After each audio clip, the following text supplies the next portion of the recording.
at different times. What does it look like to the community is different than what it looks like to the court system and the systemic application of it. And it needs to be revisited and rearranged and have a preventive element.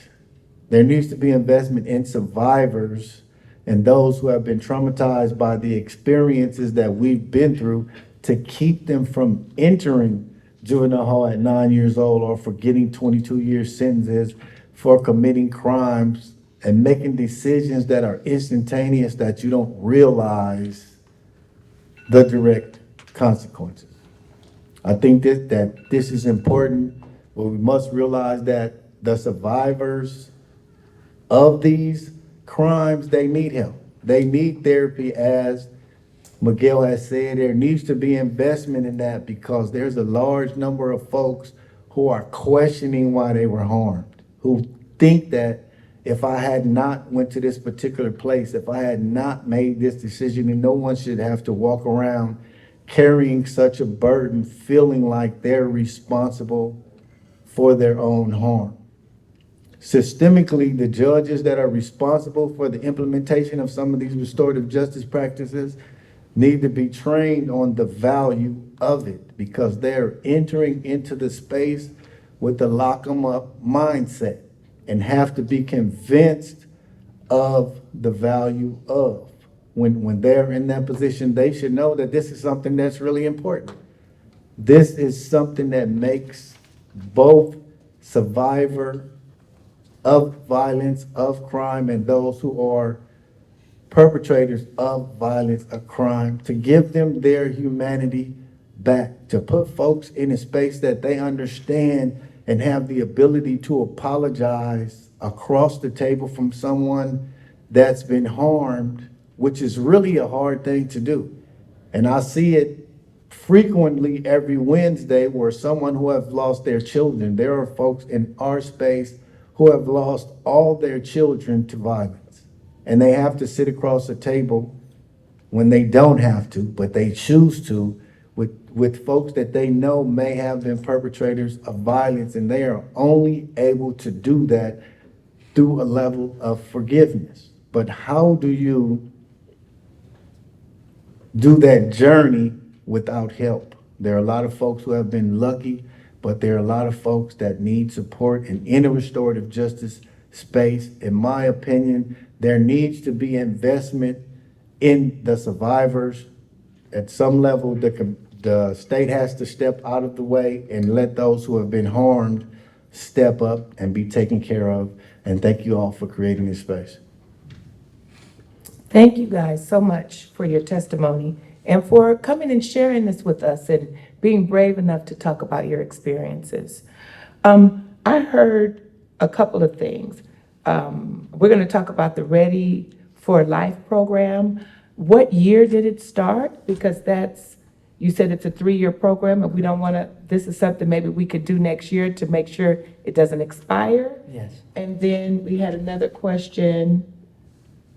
Can you elaborate on what the Ready for Life program is and the work that it does? Absolutely. So we entered into a partnership with the state of California in 2021. We launched our first cohort in the spring of 2022. We are currently getting ready to launch our 4th cohort in Los Angeles, which is a virtual service program, and our 3rd cohort in the Bay Area, which is an in-person full service with housing as well as training in October of this year. So that's where we're currently at. We've served a little over 170 formerly incarcerated people. Our target is approximately 390 over the course of the contract with the state. The program is a year-long program that consists of 4 pillars. Personal leadership development, so helping people coming out of incarceration unpack the limiting belief system and understand essentially if it's meant to be, it's up to me. How to be responsible, how to be accountable, how to be a contributor to their community. We also provide them with digital literacy and financial wellness in this first 3 months of the program. The second part of the program, we call it upskilling, where we provide them market-driven livable wage training in careers while we simultaneously work with partners to get them employed upon completion of the program. The third pillar of the program, we call it Equipped for Life. We provide them with the employment skills they need. So how to do a resume, how to conduct an interview, things of that nature, how to establish a social media profile on LinkedIn, because that's where a lot of work is done these days. And the fourth pillar of the program, which we call Home for Life, is where our reentry team works with them and with community partners to find permanent housing upon completion of the program.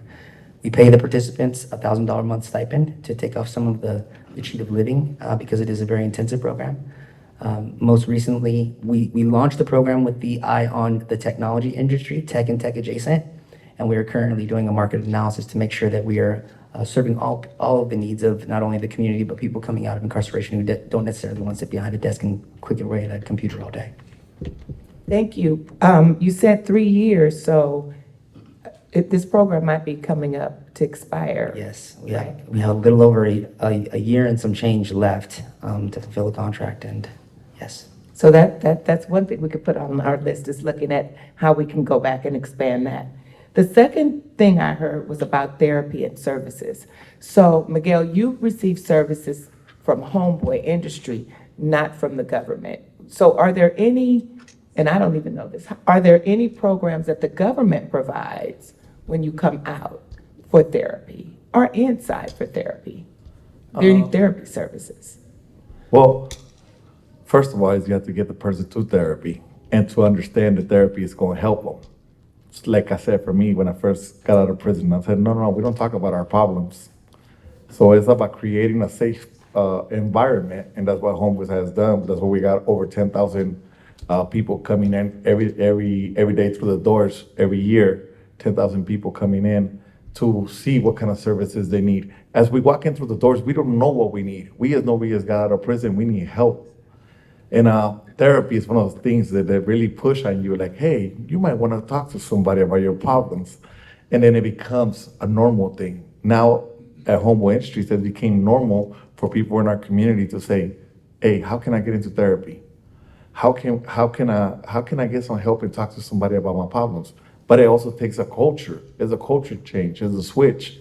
It's a switch that we have to hit in our community to be able to bring those kind of services. Because we're never about therapy. But in prison, we don't talk about our problems. We leave that in R&R and the way in. You know? And that's what we do. And then so you have to change the culture. There's a culture in the community that needs to be changed. There's a culture of saying, hey, let's help here. And no, I'm a parole officer. I asked them for therapy, and I asked them for different things that I needed help. He told me to go find a church. That's what my parole officer told me. And so I did. I went and found the priest. And that was just some of those things that happens in our communities. Many things are probably out there, but they don't offer them. Like even housing and things for people that are getting out on parole, they got the system, but they don't offer it to people when they get out. So we have to go searching for it. It's a lot of things that they keep in their budget. Thank you, Miguel.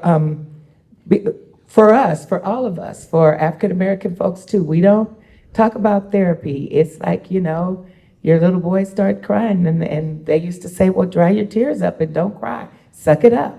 Well, we all need a little therapy. We had to all learn in our culture that having therapy is okay. But it sounds like we're not, from the government, from the state, we're not providing that therapy. What I'd like to do in my tenure is make sure that people that are coming out, that we are making sure that they have the services they need to move on. And so it looks like therapy, guys, is one of the issues we will tackle.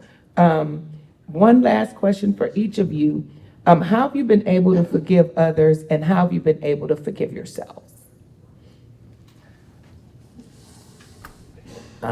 So for myself, Assemblymember, I was one of 3 co-defendants. As I shared, I was sentenced to 26 years to life for first-degree murder, for being a part of a crime. I didn't actually commit the murder.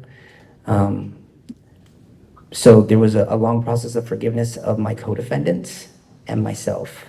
One, for my co-defendants, understanding that it wasn't their decision to go, it was mine, and forgiving them for being human and making terrible choices. Forgiveness for myself was another long process. There were several years of incarceration where I went into kind of a very dark place in my mind after my father passed away, actually. And I was unwilling to touch the pain, because what I came to realize inside when my dad died in 2002 was that, you know, as much as he loved me and cared for me, he had never gotten the opportunity to see me do anything good with my life, and he was gone. So I had to do a deep process of mourning, grieving, and coming to the realization that the best way to honor him was to live a life in amends for the behaviors that I had, harmed the community with, devastated my victims with. Like, I cannot bring back my victim, but I can live a life that is antithetical to the behaviors that I contributed, the outcomes that I contributed to in 1999. And it's also the best way to honor my dad and my two small boys. Digging deep in therapy, digging, and finding out why, when it became okay to harm somebody else in my life, when it became okay for somebody else's life not to matter, or for my own life not to matter. Start loving myself, start respecting myself, finding a purpose. And because without a purpose, you just out there in the world and nothing really matters. And that's how gang members recruit. I was one of the biggest recruiters in my gang. They don't got a purpose. We give them a purpose. And it's the same thing in what we said, the legit life now. Find a purpose, and the purpose is to be coming over here and sharing the message of therapy, sharing that I'm able to heal, I'm able to touch my wounds. Without touching those wounds, how can I move forward? Without digging into them and saying, what got me there? What made me say it was okay to become a gang member? What made me say it was okay to harm myself and others? And my family, most of all. A lot of times we don't talk about the people we harm in the outskirts, which is grandma and everybody else that want you to become the good little member of society that somehow, some way they have to see you walking in and changed into a holding cell. Like that, I need to go back and really feel this and cry and talk to my therapist and tell my therapist, I don't want you to be my therapist no more. We're digging too deep. You know what I'm saying? We're digging too deep. And it's that type of thing, that the healing part comes with pain. We have to be able to touch our pain to be able to heal from our pain. And that's what I had learned at Homeboy Industries, that they always say, hey, stability before mobility, but stability also comes in here. If you're not stable in the heart and in the mind, then you can't move forward. You can't offer people boots in a job, but if they're not healed, they cannot go out there and perform the job. I've seen guys go get a union job and lose their job because somebody says something and they want to call them out like they're in the hood. Like, no, you're not going to the site and fighting somebody. You have to heal. And that's the thing at Homeboys. Before, we used to give people jobs. It was jobs for a future. Today, we give people healing first, before a job. So if you don't heal, you can't move forward. And that's the biggest thing that I had learned in my journey. When you're sent on one of those, no offense to any of you, state-sponsored vacations, where you don't get to come home for a while, their idea of therapy is pills. If you say you're going through suffering, they'll give you a therapist, and the therapist will recommend some degree of high-powered narcotic where you'll just be lost and walking around like detached from what you're going through. So for me, in the forgiveness space, I didn't want to take any pills, so I just started studying what therapists do. And through that study, I realized that I became the person I was based on the decision of a 5-year-old kid that was angry at something, but I was 42-year-old at the time. So what I needed to do was reconnect with that decision and forgive the 5-year-old for the choice that was made, and work forward from that point, knowing that I had to change. So every day for me in that space was a degree of therapy, because change is the hardest in there. But I recognize that if I could do it before I got physically free, it wouldn't be that difficult for me to do it when I actually got out. So what I did was that, and knowing when I got free was just to dedicate myself to a life of service, to become an advocate and some degree of example of what you can do with the right tools, what you can do once you gain the right relationships, but never lose track of the fact that forgiveness is an everyday experience, because we wake up, or at least speaking in I statements, I wake up with a recollection of who I was. Knowing that I have to forgive myself and to move forward, just to continue to do things and be the best example of transformation, so others like me who are looking for something to see, who are looking for something to hold on to, will have that. Thank you guys so much for sharing. Is there any questions from the audience before we move forward? Please. Elder Joe Paul again. Just first of all, to see these gentlemen and the journeys they've been on is just remarkable, and I appreciate each one of your testimonies. I think to Tim Kornegay's point, the question is the process of having these lived experiences, having these memories, and then figuring out there's an alternative way. How do we, again, in a public scale, help to assist individuals to tap into that 5-year-old that made a decision that needed to be reconciled? To answer that, I think the first thing that we should do is let folks know that it's okay, that we should not be concretized at the moment of our worst mistakes, and that you can become different, that if you are allowed to forgive yourself and be the kind of person that's a contributor in a positive manner, or instead of someone that takes away from the community that you're in, I think that's the beginning of the journey. But a lot of us are just looking for somebody to say that, hey, it's okay not to be like that, because the term has been used a lot up here, culture. Culture has infused us into believe that we have to carry on a certain way because we come from a certain place at a certain time, is to just, give folks the opportunity to be able to detach and say, it's okay if you want to change, and put a support system in place that they can attach themselves to in order to continue the journey forward in a positive manner. Thank you. Can I add something? Yes. So that was awesome. Thank you. And, one of the things that I've noticed through my lived experience is that he was speaking about it very well. Like, people need a purpose. And part of the work that we're doing is it's an intensive program, but when people inside are hearing about what Jason or Miguel or whoever that they knew is out here in the community and doing well, they begin inside to do the hard work of rehabilitation. Because if it can happen for him, it can happen for me. If it can happen for her, it can happen for me. So, and to that point, I shared a little bit about my education. When the governor commuted my sentence and ordered my immediate release, the next day I called my old Sally, or he called me, and he told me that the enrollment in college went up 300% the next day at the institution. So when we show that there are people in the community who are coming from the same situation and are succeeding, it plants the seed, and it gives the incentive for them to begin looking inside and saying, okay, something else is possible for me. Yes, sir. Yes, sir. Yes. I just want to, okay.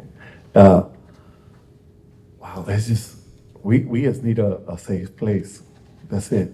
Our neighborhoods haven't been safe for a long time from the trauma. And I'm talking about trauma, and I'm talking about like the violence of a lot of people say when they say safe, they want to say, oh, police and this. No, from the trauma. And all people are looking for is a safe place to go. And that's why different organizations, like many organizations that are here, that are going to be asking for funding for different things. They are creating the safe places for all of us to be able to walk through. The sidewalk becomes a safe place because we don't got enough room in the offices. The parking lot becomes a safe place with somebody having a breakdown that doesn't know what to do. It's about safe places. And it's our job to create the safe places, especially for the youth. When I was a youth, we didn't have no safe places. The best thing I had was football. And they kicked me out of school because I was a gang member and or the raft that comes with it. But that was my safest thing I had was sports. And at least for the couple hours, I was safe. And though I used to get hit harder in my football equipment, but that's a different story. But safe places. And I think that's what our whole community is asking for. Safe places in different places. When people come out of prison, when people come out of juvenile halls, before kids go into juvenile halls, to have safe places all the way across, from youth centers to adult places, to just a place where people could say, I could breathe today for once. I just want to breathe. For a long time, my community where I grew up at, the water felt like if it was here at all times. Like we were just waiting just to let it just go another level to where I could drown. They told me when I was a kid that I wasn't supposed to live to 15. Then when I was 15 to 18.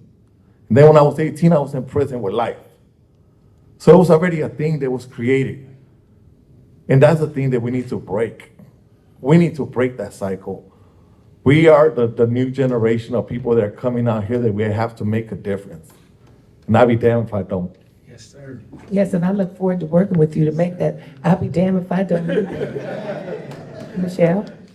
Yes. Hi, good afternoon, and thank you all for having this very informative conversation and being honest and vulnerable. And my friend Tim, when we're talking about restorative justice in these spaces, there's a 5-year-old out here now that still needs help. So there's a 5-year-old right now that goes to a middle school elementary school in LUSD or in our communities who still see these things and need help. However, when there is help that's asked or a teacher notices, what do we do with the psychologists or the counselors in school? Then it becomes a social service problem. Then the child could be removed from the home.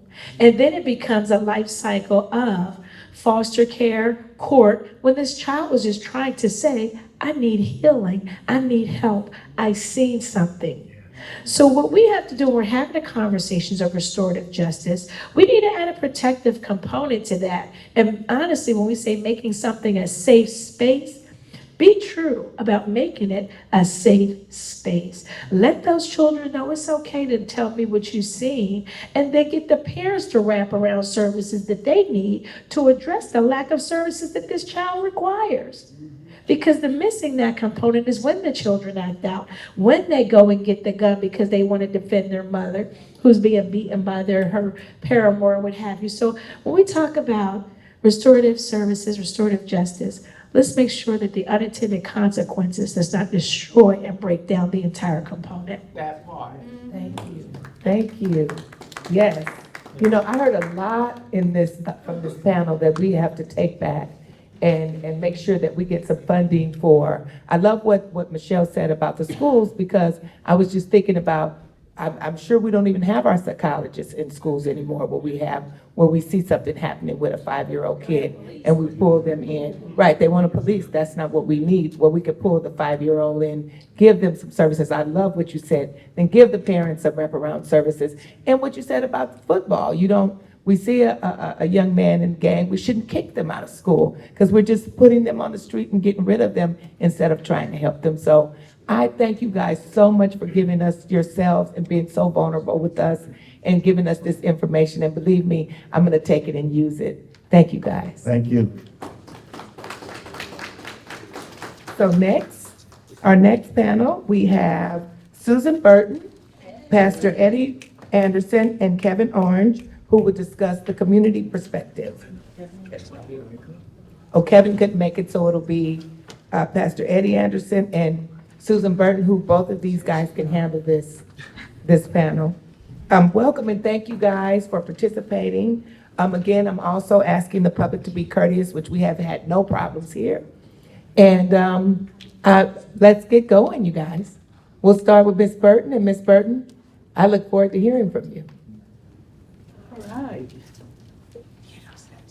Thank you so much for having this hearing. I want to stop and take a moment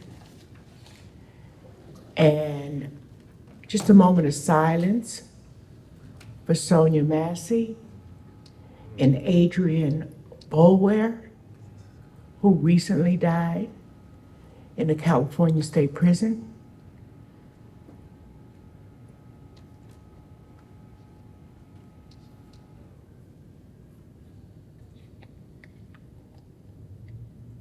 Thank you so much. So I've been hearing about the young people, and I've been hearing about the men but I haven't heard anything about women who are the fastest growing segment of the prison system. So I want to thank you for inviting me here because, I'm all about the women. And where's your other committee members?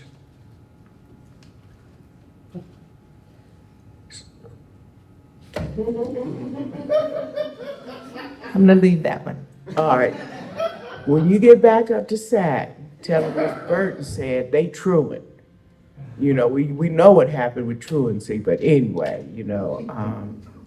we continue to have to do the heavy lifting.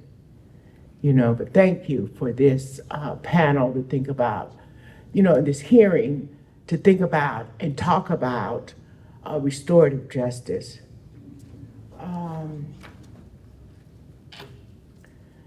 60 to 70% of the women in prison right now today were victims prior to their incarceration.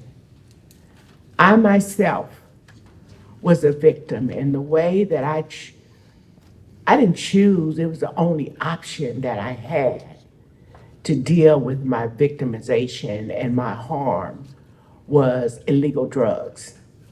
And for those drugs, I was incarcerated. I was not incarcerated one time, but 6 different times before I found help.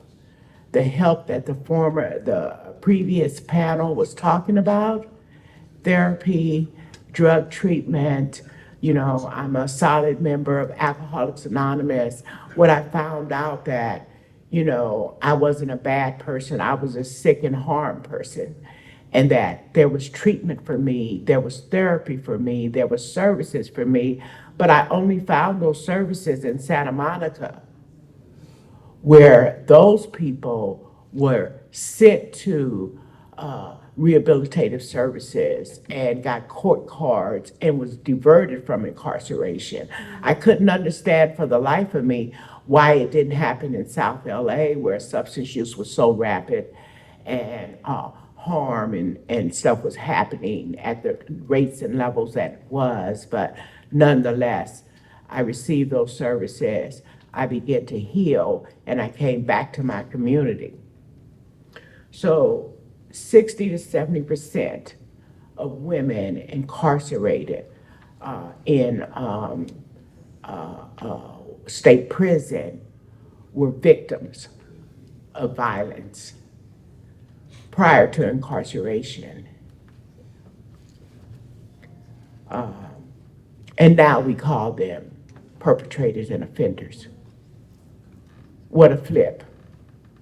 So how do we actually give services, give supports, give an opportunity for those women to begin to heal, to begin to come back to our community better?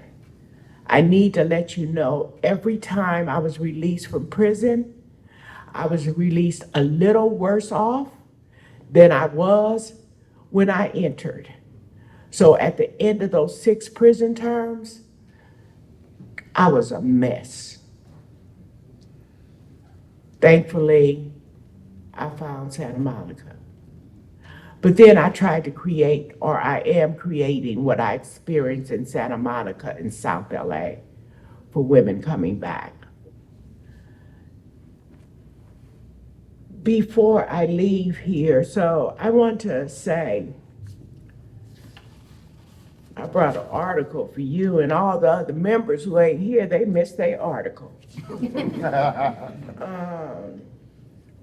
So I'm kind of diverting from the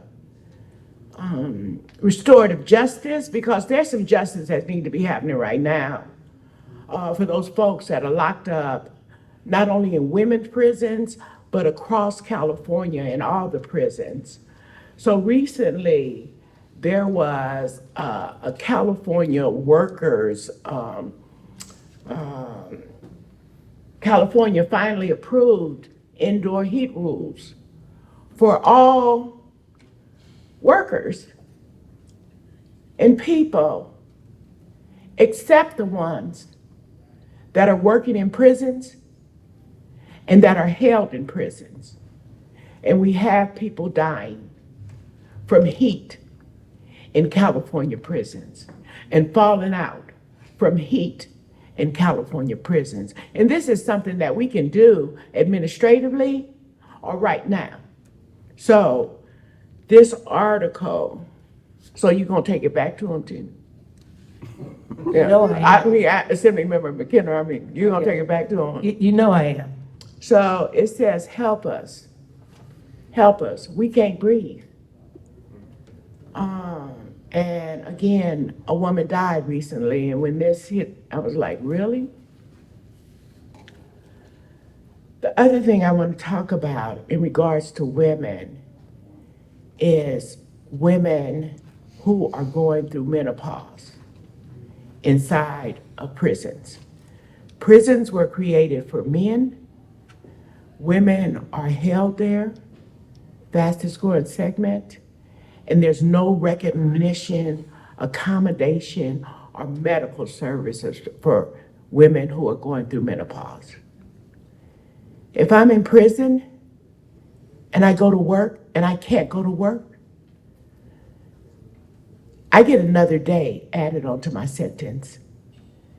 And I know when I experienced menopause, there were days that I just could not go to work. So I know we got the exception, Proposition 6, on the ballot to remove slavery from our Constitution. But right now, these are medical and administrative actions that can be taken. 33% of women incarcerated are in the menopause experience. There are 175 women incarcerated, Assemblymember McKinnor, who are serving life without the possibility of parole. I would love to go up to the prison and sit and visit and have a conversation with these women to actually talk about what happened to them prior to them committing their offense. The last thing I want to say, I know the restorative justice folks don't mean no harm. But when we are repeatedly called offenders, it does cause harm. So if there is language that we can identify that more humanizes people who have been harmed, and then their harm not even recognized, and they go on to cause harm, that would be really, really probably helpful to that person and to their work. I think I'm done. Thank you so much, Ms. Burton. Pastor Eddie? Thank you, Assemblymember McKinnor, for allowing us to be here. My name is Reverend Ed Anderson. I'm the senior pastor of McCarty Memorial Christian Church, and I worked for LA Voice for over 8 years. Before I just talk about restorative justice, I just want to give some context because we've heard a lot of stories today. I grew up on the south side of Atlanta, and my neighborhood was much like a lot of black neighborhoods. It didn't have a lot of healthy food. Everyone in my school was part of a gang because that's how you protect yourself. A lot of my friends got killed or locked up. And so that trauma is what we know as the breaks. It's what it means to be black, what it means to be brown. And I think the state has to recognize that restorative justice, is about a conversation, but it's also about a community. And for me, the reason why I got into this work is because I didn't want to lose another generation. I grew up through the 3 strikes rule. So that meant that if me and my friends went to the store together and the cops didn't like us that day, we went to jail. That meant that if we got in a fight, because fighting with our fists instead of with guns, then my friends said, why don't you get guns, right? And then I became a pastor. I served as on the board of an organization called Cofounder of Women, which helped women who were doing LWOP, life without parole, and some of them got out. The main definition for us, restorative justice, the LA Voice, is how do we bring dignity and abundance for everyone? If we're all created in the image of God, no matter if you committed a crime or if you've been hurt by a crime, how do you bring restoration to that person, to that community? I've been able to do funerals for people who were killed by violence, and I've also been doing funerals for people or met with families who have had violence harm to them. The same scenarios exist. Everyone wants to be whole. And so the advocacy work I've done is around saving a generation, people who come after me. And that's what LA was been focused on as well. So we did HEI, our Terms to Incarceration. We came with 114 with a bunch of community advocates, 114 intersections that we could do at the LA County level to make sure that people don't have to be a part of the criminal legal system. We worked with folks to create Measure J. Measure J, Care First Community Investment, was about how do we fund to make sure that we have money to have those hard conversations, to do the restorative justice circles, the healing circles, but also how do we create trauma centers in our community as well. And then after being an organizer and advocating, shifting work, and I brought two reports for you. One is 100 pages, one is 20 pages for y'all to look at with all the data so you can make sure we don't lose it, another generation. I went and created an organization called Partnership for Growth Los Angeles, and we created a program called Project Jubilee because we noticed in our community, young people, as a previous speaker, Tim said, had injury of harm starting as young as 5, 6 years old, and there's nowhere for them to have the outlet. So what did people do to create more harm? And so then I got tired of sitting in courtrooms, and if you talk about state, just the courtrooms are more like a cattle system. They get people in, you get 5 minutes, and then you go back to jail or get a sentence. It's kind of like plantation capitalism on a high scale. And I got tired of sitting in those courtrooms and writing letters to judges saying, don't send that person to jail. Let's have a conversation. Let's give them a program. Let's give them diversion. And so we created one called Project Jubilee. And we just had a cohort. We've done over 70 young people through the state, that partnership. And we had a moment where we draw a line in the middle of the classroom. We asked everyone who's been impacted by violence to come to the line. Doesn't matter, black or brown, everyone comes to the line. We asked them, everyone who's lost a family member to violence, come to the line. Everyone comes to the line. And now this is a room where some people have been in juvie, some people have not, some people have committed crimes, some people are victims of crimes. But we all got the same experience around violence. So restorative justice is very, very important to make sure that we understand that all of us deserve dignity, all of us are better than our worst day, and that healing is not something that you get when you make a lot of money if you're white. It's a guaranteed human right that God gives all of us. That we serve a God that cares about redemption and restoration, and that if we're not thinking that in our communities, what we're actually doing are creating appropriate victims in our community. And nobody deserves to be an appropriate victim, and that harm has to be remediated somehow. So those are some things that I want to just bring up what Ellis was working on and what a whole group of organizations, New Way of Life, Centinela Services, all of us have been advocating because we need funding. And funding is, why do you need funding? Let's talk about it. You need funding because if you're going to do complete services, what you're going to find is as you unpack people's harm and trauma, there's other things that need to be taken care of. People still need food. People still need to be able to make a living. That the conversation may begin the healing process, but therapy costs money on the back end. Churches and mosques and synagogues, we do what we can, but we need funding to help people can continue moving forward and not have to do crimes of poverty in our community. Then you also need care, wraparound care. Like the state can provide more services, but it also can make sure that the people that are providing services can provide that at scale. Too many times, people are doing the work for half the cost to make sure people are coming home. And that's not good for the model, right? We know the model works. We know you're saving money on the state prison incarceration system.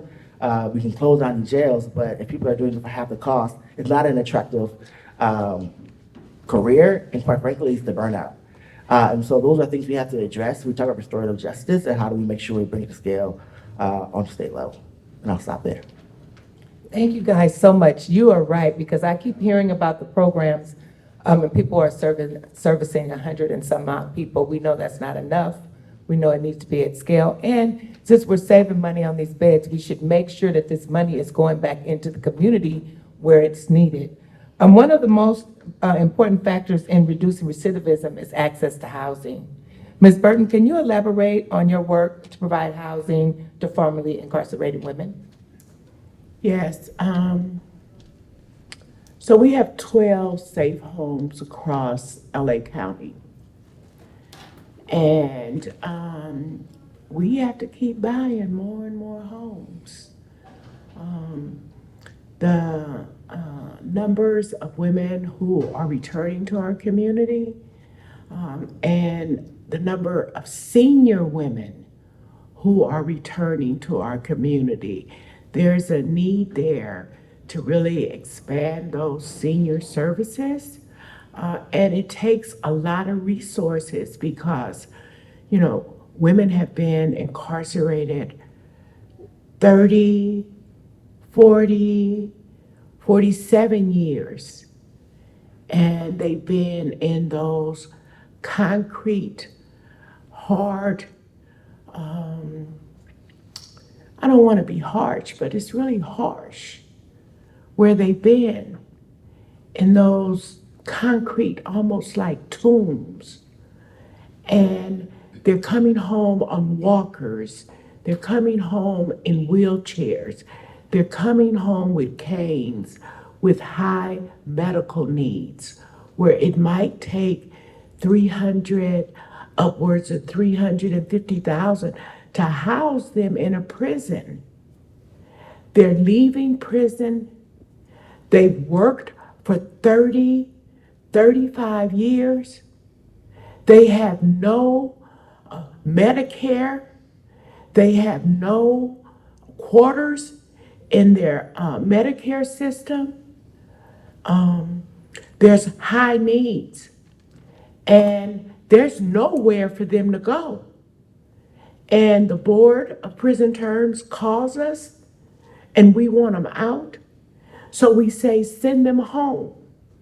But we're overwhelmed with the amount of resources we have to put towards that woman.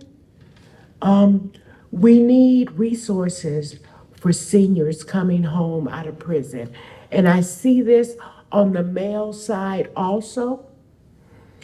We need to make sure those people working in prisons for 11 cents an hour gets quarters in our Social Security, Medicare, and unemployment system, because they are working for the state.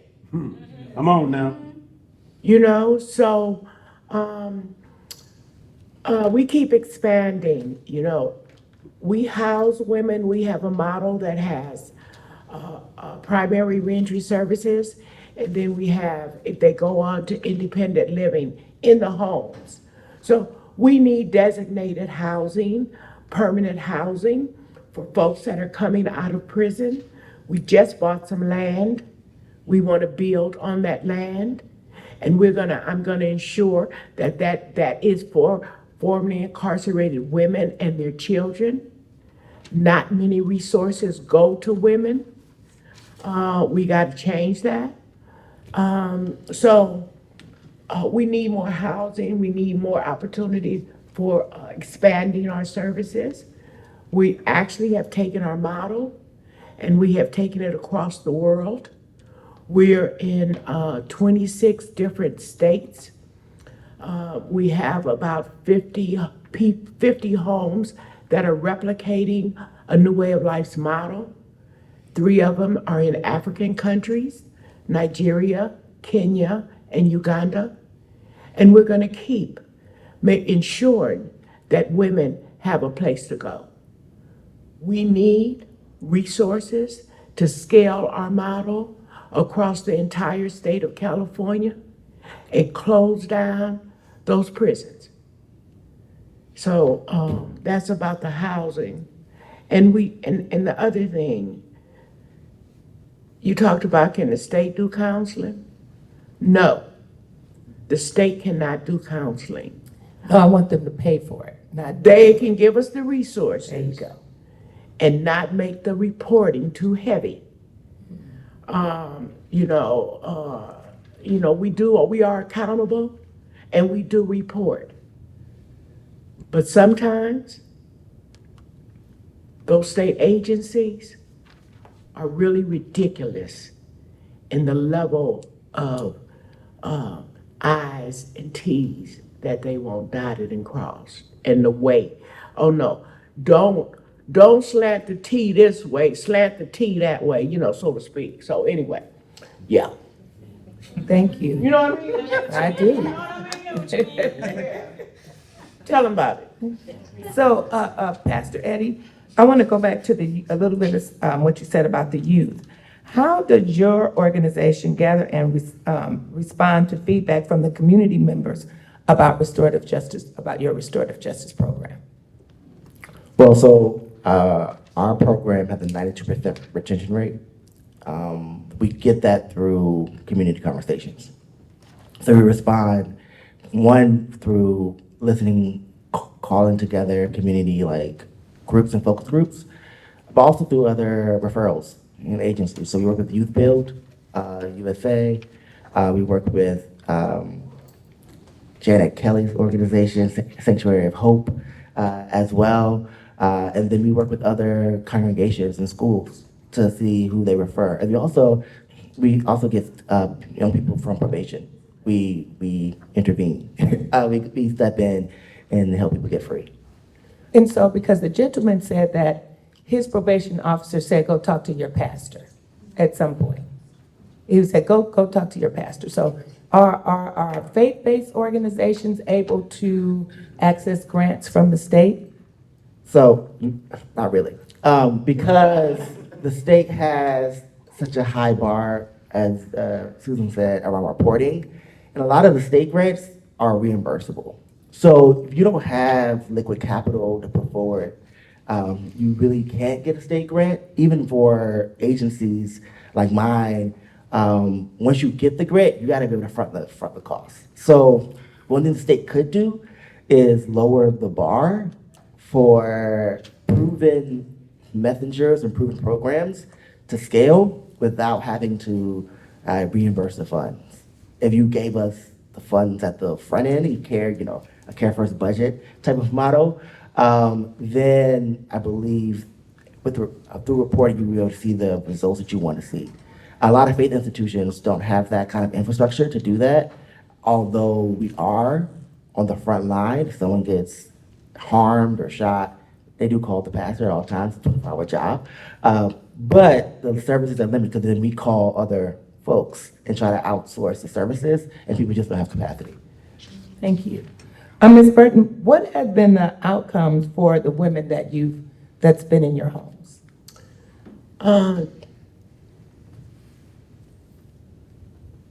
Assemblymember McKinnor, we just checked. We have a 2% recidivism rate. Come on now. You know what I mean? And, that doesn't mean that everyone, hasn't relapsed on alcohol or something, because we are not a housing first or a model of harm reduction. We have a drug and alcohol environment because people coming out of prisons can be violated. Although, I don't have anything against harm reduction, I don't have anything against housing first, but we need an environment that people are striving to develop the next level of their lives. So we have a 2% recidivism rate. We meet people where they're at this morning. I was sitting with a woman who has been really, really resistant and harsh on staff. And I sat down with her and asked her, did she want to know joy? That she didn't have to be mad and angry all the time. It broke her open. She started crying. But this is the type of stuff. And then I'm like, do you want to meet with our therapist? You know, it's your choice. We got it for you if you want to go, if you want to get it. You know, all of us as community, we know our people. We know what our people need. And, you know, you were talking about the high bar from the state and state grants. You know, they could front load them. You know, they could trust us. You know, I mean, I think trust-based philanthropy and trust-based dollars allow us the freedom and flexibility to do what it is we need to do. But my question sometimes is, do you really want to see me be my best?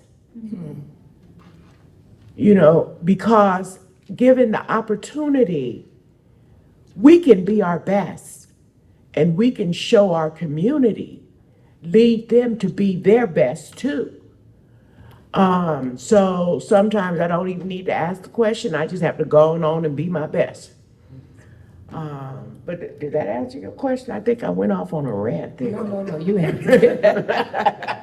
Well, we'll end this session. Are there any questions from the audience before we move on? Thank you, Tim first and then Michelle. So do you need these articles? I do.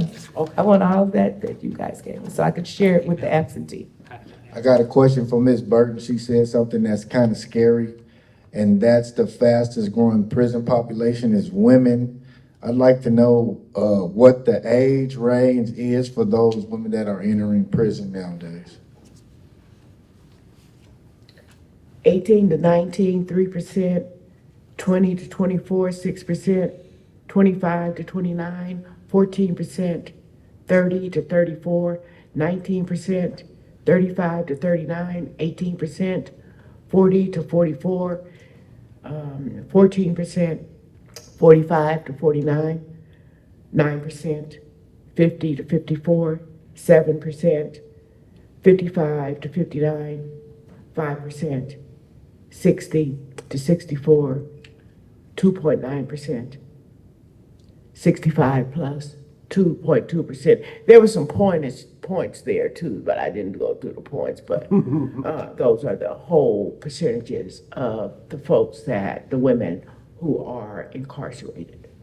Well, thank you for being amazing, and thank you for coming prepared with those stats. My other question is, how many of those women are mothers? Here, got it here, 54%. 54.3% of women incarcerated in the California State Prison System are mothers of minor children. And we do provide housing for women with children. There is a need to increase our capacity there also. Our women in children homes stay full. And in our other homes, there's women who are waiting to reunite with their child and get into that home.